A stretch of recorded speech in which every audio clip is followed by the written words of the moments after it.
Messi. ஃபுட்பால்னு எடுத்துக்கிட்டால் 2 பேர் ஞாபகத்துக்கு வரும். ஒன்று ரொனால்டோ, இன்னொன்று மெஸ்ஸி. ரொனால்டோ ஏற்கனவே ஒயிட் ஹவுஸ்க்கு வந்து ட்ரம்ப்பை பார்த்துட்டு போயிட்டாப்புல. இப்போ அடுத்து மெஸ்ஸியும் வந்திருக்காப்புல. வந்து அவருக்கு சம வரவேற்பு, சந்தோஷம். இதை பார்க்குறப்ப சந்தோஷம் வரல. இப்போ மெஸ்ஸியை நோக்கி எத்தனை பேர் எதிரிகளாக திரும்புவாங்களோ அப்படிதான் நினைக்க தோணுச்சு. ஏன்னா குழந்தைங்க கொல்லப்பட்டு இருக்காங்க இந்த கான்ஃப்ளிக்ட்ல.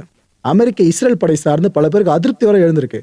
ஈரான் மேல கோபத்திலே இருந்தவங்க கூட இப்ப ஈரான் என்ன அவ்வளவு மக்கள் சாகுறாங்க, ஒரே நாடு இவ்வளவு நாடுகள் எதிர்க்குதா அப்படின்ற ஒரு பரிவு ஈரான் மேல பல பேருக்கு வரவும் ஆரம்பிச்சிடுச்சு. ஸோ இப்போ அமெரிக்கா சார்ந்து யாராவது செலிபிரிட்டிஸ் வராங்கனாலே அவங்களே கொஞ்சம் எதிரியா பார்க்குற மாதிரி தான் ஒரு சில மக்கள் இப்போ இருக்காங்க. இந்த ட்ராப்புல மெஸ்ஸி சிக்கிட்டாரோன்னு அவரோட ரசிகர்கள் பல பேர் பேச ஆரம்பிச்சிட்டாங்க. ஒயிட் ஹவுஸ்க்கு வந்த அவரு அங்கே அப்படி ஜாலியாக அங்கங்கே அலைஞ்சிட்டு வெளியே போனார் பார்த்தீங்களா. இதுக்கப்புறம் ஒயிட் ஹவுஸ் என்ன நம்ம போஸ்ட் போட்டிருக்காங்க, சாம்பியன்ஸ் போர்ட்டர்ஸ் மெஸ்ஸி. புரியுதா? அதாவது போர்க்காலத்தில் இவர் தான் டொனால்ட் ட்ரம்ப் தான் சாம்பியனா, விளையாட்டு காலத்தில் ஃபுட்பாலில் மெஸ்ஸி சாம்பியனாமா. இதை தான் ஒயிட் ஹவுஸ் மறைந்து மறையாமல் சொல்கிறாங்களாம் இந்த கேப்ஷன் மூலமாக.